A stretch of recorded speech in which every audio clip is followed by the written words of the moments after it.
Infinix GT 20 Pro baru saja diluncurkan di pasar global pada bulan Mei ini dan kini Infinix Asia Tenggara berencana untuk membawa smartphone ini ke Indonesia, Malaysia, Thailand, Vietnam, dan Filipina. Dengan kenaikan harga menjadi sekitar 4 jutaan, Infinix GT 20 Pro menawarkan spesifikasi kelas atas yang menjanjikan perbedaan signifikan dari model sebelumnya Infinix GT 10 Pro. Kami sangat mengapresiasi keberanian Infinix dalam melakukan upgrade yang substansial untuk memenuhi kepuasan konsumennya. Mari kita jelajahi lebih dalam apa saja peningkatan yang ditawarkan oleh Infinix GT 20 Pro ini. Kami juga akan membahas perbandingan dengan Infinix GT 10 Pro sehingga kalian bisa lebih yakin lagi untuk mempertimbangkan upgrade ke smartphone ini. Yang pertama dari segi desain dan bodinya. Infinix GT 20 Pro hadir dengan berbagai peningkatan termasuk fitur lampu RGB berbentuk garis melengkung yang menyerupai huruf C di bagian belakang ponsel.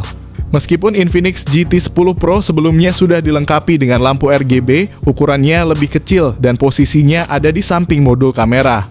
Pada Infinix GT 20 Pro lampu RGB ini ditingkatkan dengan kemampuan menampilkan sekitar 8 efek warna yang berbeda secara acak. Selain itu, lampu ini juga dapat berkedip dan berubah warna sesuai dengan interaksi pengguna saat bermain game, menambahkan dimensi visual yang lebih dinamis. Dari segi bobot, terdapat perbedaan yang cukup signifikan. Infinix GT 20 Pro memiliki berat 194 gram, sedangkan Infinix GT 10 Pro lebih ringan dengan berat 187 gram. Secara keseluruhan dari sisi desain, kami lebih memilih Infinix GT 20 Pro yang menawarkan tampilan lebih kekinian dan modern dibandingkan dengan pendahulunya. Yang kedua, dari segi layarnya. Infinix telah memberikan peningkatan spesifikasi layar pada model terbarunya dengan mengadopsi panel AMOLED Full HD Plus berukuran 6,78 inci dan refresh rate 144 Hz. Layar ini juga mendukung HDR10 Plus dan Dolby Vision serta memiliki sertifikasi Wide Final L1 yang memungkinkan pengguna menikmati konten Netflix Dolby Vision. Dengan kecerahan maksimum hingga 1300 nits dan dilindungi oleh Gorilla Glass 5, layar ini memberikan peningkatan kualitas yang signifikan dibandingkan model sebelumnya. Sebagai perbandingan pendahulunya, Infinix GT 10 Pro menggunakan layar dengan desain biasa dan refresh rate hanya 120 Hz sehingga secara keseluruhan kalah dari penerusnya dalam hal spesifikasi layar. Yang ketiga, dari segi chipsetnya. Infinix GT 20 Pro telah mengadopsi chipset MediaTek Dimensity 8200 yang dibangun menggunakan teknologi fabrikasi 4 nanometer terkini. Chipset ini dikenal luas di kalangan penggemar teknologi sebagai salah satu komponen paling maju dan sering menjadi topik hangat di industri smartphone. Dengan performa yang mengesankan, Dimensity 8200 diketahui memiliki kapasitas yang setara dengan Snapdragon 870 dan Snapdragon 7 Gen 3 yang merupakan beberapa dari chipset terkuat di pasar saat ini. Jika dibandingkan dengan Dimensity 8050, jelas Dimensity 8200 lebih unggul dalam segala aspek. Berdasarkan skor Antutu, Dimensity 8200 mencatat angka sekitar 900.000, sedangkan Dimensity 8050 yang digunakan pada Infinix GT 10 Pro hanya mencapai skor 800 ribuan.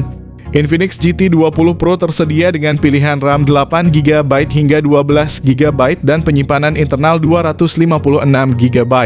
Sedangkan Infinix GT 10 Pro hanya menawarkan satu varian saja, yaitu 8GB RAM dan 256GB penyimpanan internal. Dari segi spesifikasi RAM dan penyimpanan internal, Infinix GT 20 Pro memiliki keunggulan dengan menggunakan LPDDR5X dan UFS 3.1. Sementara Infinix GT 10 Pro hanya dilengkapi dengan LPDDR4X dan UFS 3.1. Perangkat Infinix GT 20 Pro menjalankan sistem operasi Android 14 dengan antarmuka pengguna XOS 14. Pengguna juga dijanjikan akan mendapatkan 2 kali pembaruan sistem operasi Android dan 3 tahun pembaruan keamanan, sementara pendahulunya saja cuma dapat update OS Android sekali saja. Salah satu inovasi terkini pada Infinix GT 20 Pro yang membedakannya dari seri-seri sebelumnya adalah pengintegrasian chip layar khusus bernama Pixelworks X5 Turbo. Chip ini dirancang untuk mendukung prosesor dalam meningkatkan performa gaming. Chip Pixelworks X5 Turbo dilengkapi dengan berbagai teknologi canggih termasuk motion estimation, motion kompensasi, dan game optical optimisasi.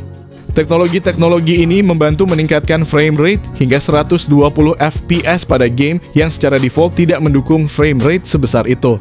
Yang keempat, kamera kedua HP tersebut masih sama. Infinix memutuskan untuk menanamkan kamera utama 108 megapiksel OIS dengan sensor Samsung HM6, serta kamera makro dan sensor kedalaman yang masing-masing beresolusi 2 megapiksel, serta selfie kamera 32 megapiksel. Namun ada satu kekurangan yang terasa signifikan Infinix telah menghilangkan lensa ultra-wide dari rangkaian kamera ponsel mid-range mereka.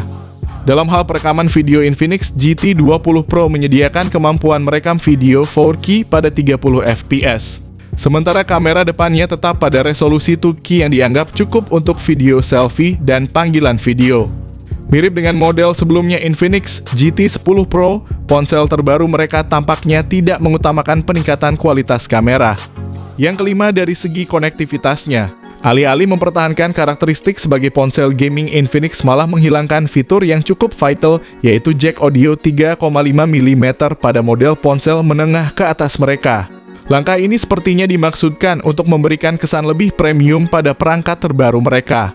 Namun beberapa fitur konektivitas lain masih terjaga, termasuk Bluetooth 5.4, koneksi NFC, sistem pendingin vapor chamber, pemindai sidik jari di bawah layar, ketahanan terhadap air dan debu dengan rating IP54, sensor giroskop, serta USB-C 2.0.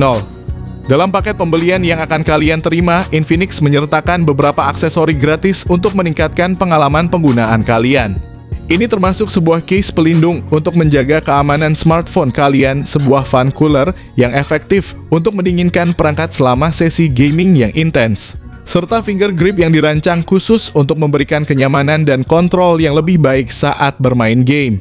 Namun berbeda dengan penerusnya, HP Infinix GT10 Pro ini menawarkan konektivitas yang cukup lengkap, termasuk ketersediaan jack audio 3,5 mm yang sangat berguna bagi para gamer.